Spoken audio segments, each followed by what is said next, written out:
little starlings. Today we will be having another takeover. Yay!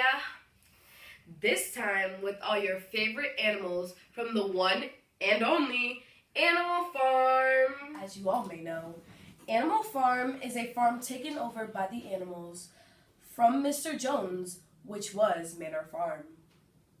After his incompetent work as a farmer, the animals had enough and decided to revolt.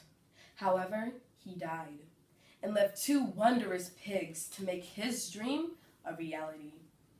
At first, the two pigs, Napoleon and Snowball, were doing well in charge until Napoleon betrayed him and became the tyrant of the farm. In addition to the bad news, the pigs became just as bad as the humans were treating the animals. Today, we will be interviewing the top 5 animals you, the viewers, chose on Twitter with the hashtag #AnimalFarmWithLS, featuring Mr. Jones as a special edition.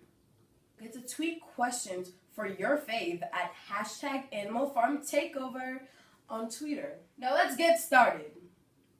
Introducing our first guest, the big and the bad Napoleon,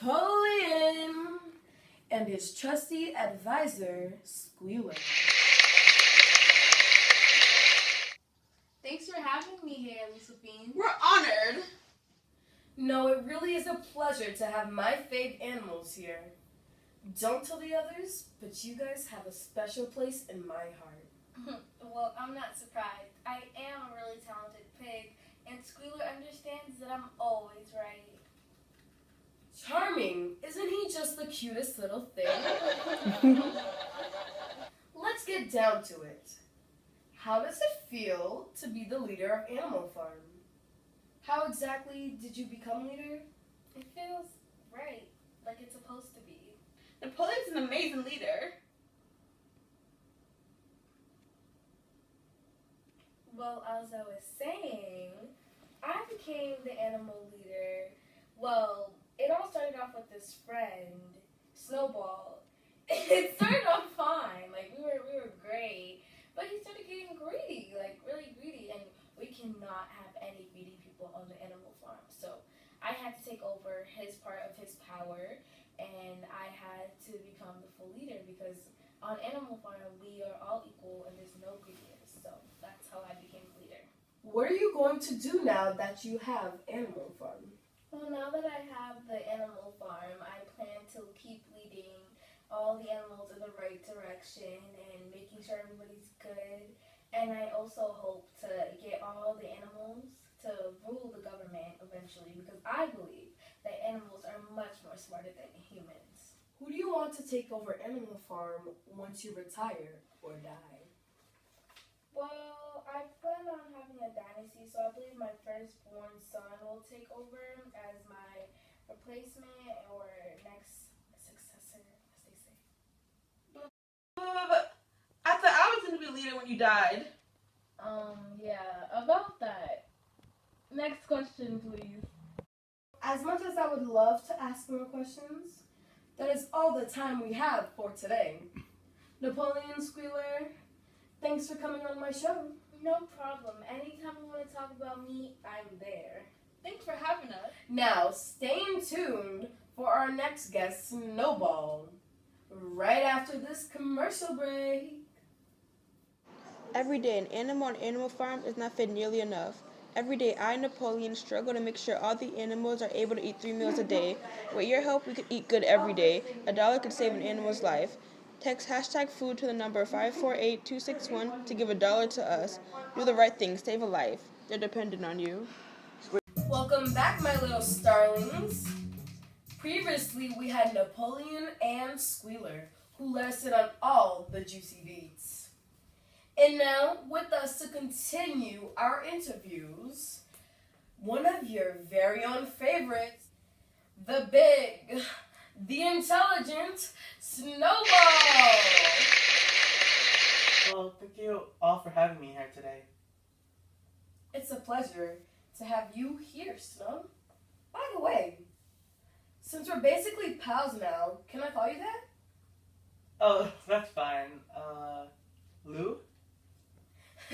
No. Now let's get down to the real tea. What exactly happened between you and Napoleon? Was it a dispute? A disagreement? Or a fight? No comment. Just know that even though Napoleon ran me off the farm for his own selfish reasons, there's no hard feelings. It seems like there was really beef or anger. What would you say? Want to share anything in order to get it out of your system? I'm positive. Everything's great. Not like I got brain off my own farm or anything. So, next question.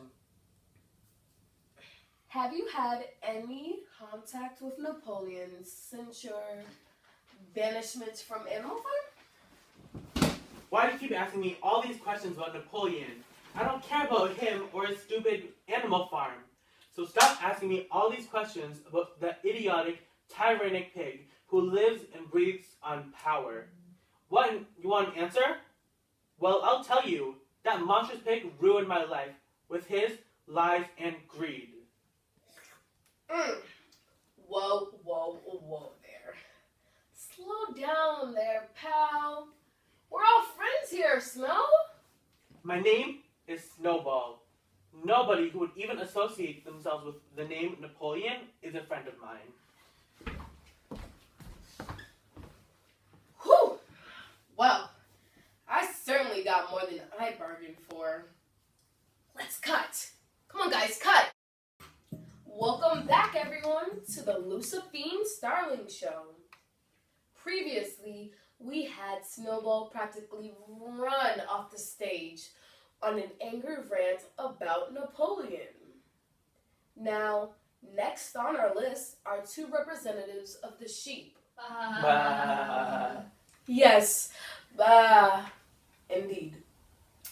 So, what exactly are your feelings towards Animal Farm? 2 legs bad, 4 legs good. She means 4 legs good, 2 legs better.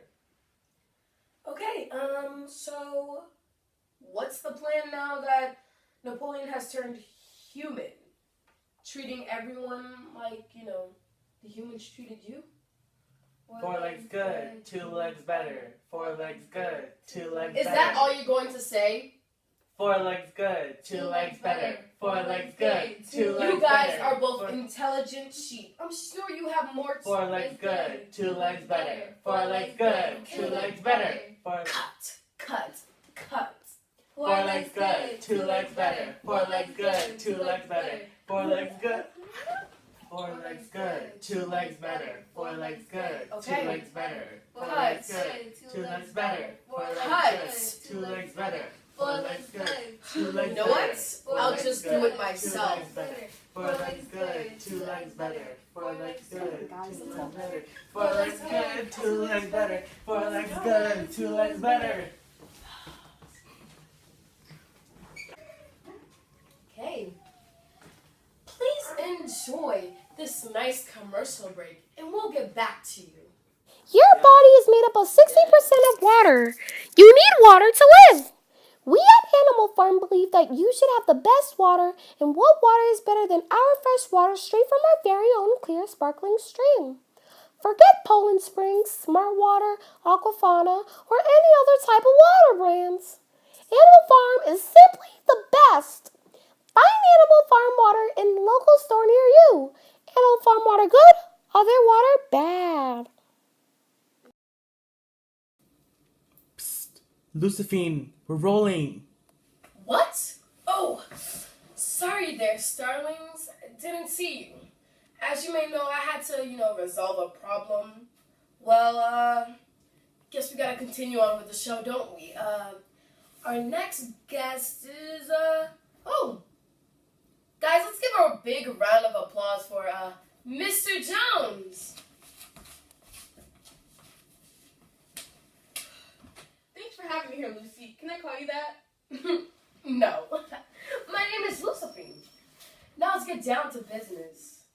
Mr. Jones, How did it feel when your farm was taken over by animals? Your own animals. Did you say animals? Yes, I did. Is that a problem? I thought you'd be used to this word, seeing as you previously owned an animal farm. No more animals! No more animals!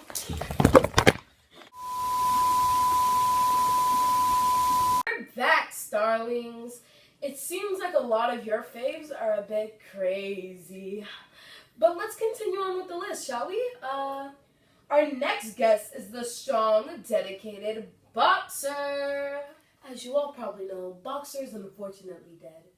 But we were able to get his ghost from Sugar Candy Mountain. Well, hello there, Lucifer. Glad to be here. It's still surprising to me how you managed to reach me all the way from Sugar Candy Mountain. I mean, I guess anything's possible if you're Lucifer and Starling. Well, when I want something, I get it. That's the Starling way. Let's get down to business, shall we? Boxer, what was your original reaction to the speed and succession of Animal Farm? Well, I was really happy that we were finally out of the human frightful grasp, but then things started getting worse, and I put too much faith in those in charge. Understandable. So, how did you feel when you were sent on the truck to be healed? I felt very betrayed because after all I did for them, they were just going to get rid of me any chance they had. As soon as I got in the truck, all the animals started yelling at me, telling me that I was about to get killed. And I used all my energy and adrenaline to try to get out of the truck. But in the end, clearly, it didn't work. Oh, well, that's very unfortunate. I'm so sorry you had to go through this. To lighten the mood, let's continue to the next question, shall we? You've been watching Animal Farm grow and prosper all the way from Sugar Candy Mountain. Has it grown into the dream you believe Old Major would have wanted for all the animals? When I was alive, I would have said yes, but now seeing everything clearly from Sugar Candy Mountain, it's an obvious no. Well, the pigs have just basically been humans the entire time. It's the same as the Animal Farm was pre-pig, but just under different leadership. Wow, that's a very thoughtful inquisition, Boxer. Do you have any advice for the remaining animals on Animal Farm? Just keep your eyes open, nothing is as it seems. Very wise of you, Boxer. It seems like death has just increased your intelligence. I wish we could talk further, but you have exceeded your time away from Sugar Candy Mountain. Thank you so much for coming here today with us. Everyone, give a big round of applause for Boxer. Thanks for having me, very quickly. Well, he could have at least used the door. Stay tuned for after the break, we have the next guest on the Starling Show. Ever wanted to go on an expedition to Animal Farm? Yeah. Well, now you can. All you need is a Fat Boy mountain bike. And just for $49.99, we'll take you on an unforgettable trip around Animal Farm on your favorite mountain bike. Let's give another round of applause for the cast of Animal Farm. Today, we learned that Animal Farm is a story explaining how even the most pure intentions could go haywire once greed comes in. These interviews showed us that at first the pigs just wanted to improve the farm, but soon got addicted to power. We got to see the situation from many different perspectives. We got wisdom, craziness, and a whole lot of laughter. We learned a lot from these animals, and I hope you did too. The animals varied from calm, intellectual Boxer to the crazy, ridiculous sheep. Until next time, my little starlings, shine bright. And this is your host, Josephine Morningstar.